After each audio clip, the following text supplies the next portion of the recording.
Hello friends, welcome to our Vedic math series. और मैं हूं आपकी इंस्ट्रक्टर सोनिया गुप्ता। आज का हमारा टॉपिक है divisibility test by prime numbers by the osculation method.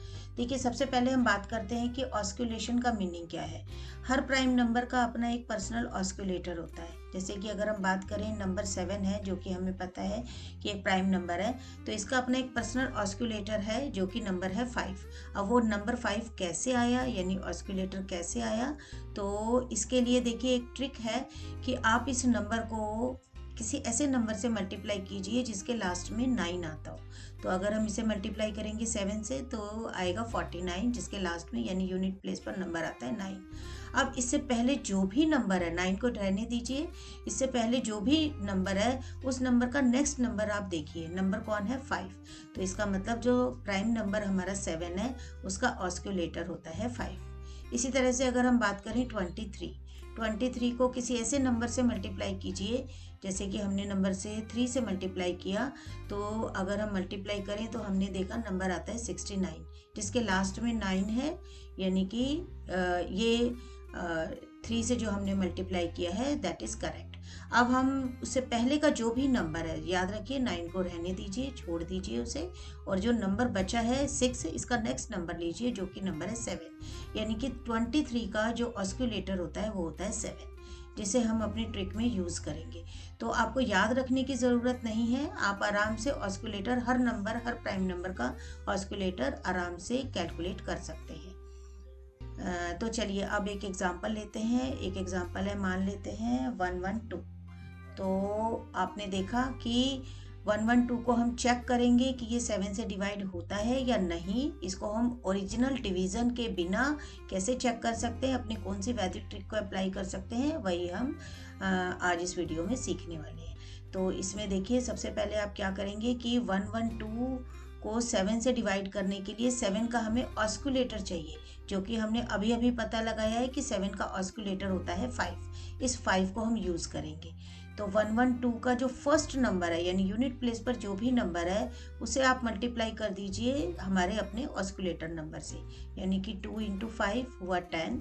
अब जो बचा हुआ नंबर जो कि 11 है, उसमें प्लस कीजिए इस 10 को, तो आंसर आया हमारे पास 21। ये हमारा फर्स्ट स्टेप था।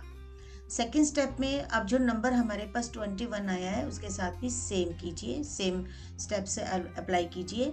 यानी कि जो पहला नंबर 1 है उसे अपने नंबर ऑस्कुलेटर नंबर से मल्टीप्लाई कीजिए, यानी कि 5, और बचे हुए नंबर में, यानी कि यहाँ पर 2 है तो 2 में आप प्लस कर दीजिए ये जो हमारा नंबर है 5, तो आंसर आया 7।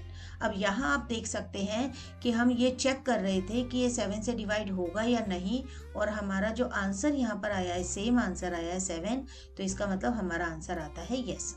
अगर सेम नंबर आए तो आंसर आता है यस, कि हमारा 112 जो है वो 7 से पूरा पूरा डिवाइड हो जाएगा। आप आराम से चेक कर सकते हैं, यहाँ पर या तो सेम नंबर आए या उसका मल्टीपल आए, यानी कि जैसे 7 आया है यहाँ पर, या इसका कोई भी एक मल्टीपल आ जाए, तो वो भी अगर आपके पास आता है तो भी आपका आंसर यस ही होगा।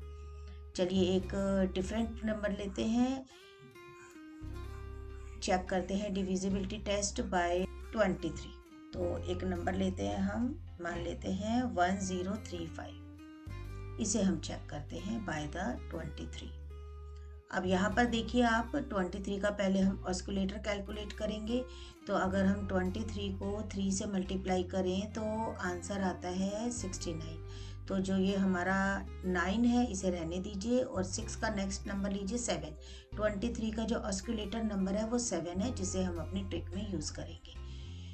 तो लीजिए अब 1035, इसके सारे स्टेप्स हम फॉलो करते हैं। सबसे पहले हमने क्या किया था, याद करिए, जो लास्ट वाला नंबर है, यानी कि जो यूनिट प्लेस पर नंबर था 5, उसे हमने अपने ऑस्कुलेटर नंबर से मल्टीप्लाई किया था, यानी कि आया नंबर हमारे पास 35। तो जो बचा हुआ नंबर है 103, उसमें हमने प्लस किया इस 35 को, तो नंबर आया हमारे पास 138। सेकेंड स्टेप में इसी 138 के साथ हम सेम स्टेप फॉलो करेंगे, यानी 8 को मल्टीप्लाई करेंगे। देखिए, एक बार आपको प्रैक्टिस हो गई तो फिर आप इसके बाद अपने क्वेश्चन को स्पीड से कर पाएंगे। तो 8 मल्टीप्लाइड बाय 7, तो ये हुआ हमारा 56। तो वह 13 जो कि हमारा बचा हुआ नंबर है उसमें हमने प्लस किया 56, तो नंबर आया हमारे पास 69। नेक्स्ट नंबर में 69 है नेक्स्ट स्टेप में। इसके साथ हमने सेम स्टेप फॉलो किया, यानी 9 को हमने मल्टीप्लाई किया अपने ऑस्कुलेटर के साथ, तो नंबर आया 63। और बचे हुए नंबर जो कि हमारा 6 है उसमें हमने 63 को प्लस किया, तो ये आया हमारा 69। यहाँ आप देख सकते हैं कि रिपीटिशन स्टार्ट हो गया है, तो अगर रिपीटिशन स्टार्ट हो जाए, सेम नंबर आता जाए, तो आपका तब भी आंसर यस ही होगा। 3 केसेस में आपका आंसर यस है। पहला केस था कि जिसमें आपने जो भी आपका जो लास्ट में आंसर आया है, अगर वो सेम नंबर आए, जैसे हम 23 से डिवाइड कर रहे हैं, 23 ही आ जाए तो भी आपका आंसर यस होगा, सेम नंबर हो। और अगर आपका आंसर जो नंबर है कि वो मल्टीपल हो, यानी कि 23 का अगर कोई मल्टीपल आ जाता तो भी हमारा आंसर यस होता। और इसी तरह से अगर रिपीटिशन स्टार्ट हो जाए, जो कि इस केस में हुआ है, तो भी हमारा आंसर यस ही होगा। तो 3 केसेस में आंसर आपका यस है। अब नो कब होगा? नो के लिए या तो आपका नंबर जो है वो नंबर आपका कम आना शुरू हो जाए, यानी कि जो भी नंबर डिवाइज़र जिससे आप डिवाइड कर रहे हैं, जैसे 23 से डिवाइड कर रहे हैं, तो उससे लेस आना शुरू हो जाए, यानी कि 21 आ जाए या 19 आ जाए या 17 नंबर यहाँ पर आंसर में आना शुरू हो जाए, तो आपका आंसर नो होगा। और दूसरे केस में अगर आपका जो आंसर है कि अगर आपका आंसर इंक्रीज होना शुरू हो जाए, यानी कि जैसे कि यहाँ 138 था फर्स्ट स्टेप में आंसर, इसके बाद हमने देखा इससे कम आंसर आया था 69, हर बार कम आएगा, लेकिन अगर आपका इंक्रीज होना शुरू हो जाए, जैसे कि 169 के बाद आपका आंसर आ जाए यहाँ पर 72, यानी कि इंक्रीज होना शुरू हो जाए, तो उस केस में भी आपका आंसर नो ही होगा, मतलब गिवन नंबर आपका जो डिवाइज़र है उससे डिवाइड कंप्लीटली नहीं होगा। तो आई होप कि आपको मेथड इजीली समझ में आ गया होगा। तो देखिए, ऑस्कुलेशन मेथड से आप बहुत इजीली ये पता लगा सकते हैं बिना डिवाइड किए कि जो गिवन नंबर है वो प्राइम नंबर से डिवाइड होगा या नहीं होगा। तो आज के लिए बस इतना ही। हमें कमेंट करके ज़रूर बताइए वीडियो आपको कैसा लगा। हमें लाइक ज़रूर कीजिए, शेयर ज़रूर कीजिए, और सब्सक्राइब तो आपने कर ही लिया होगा।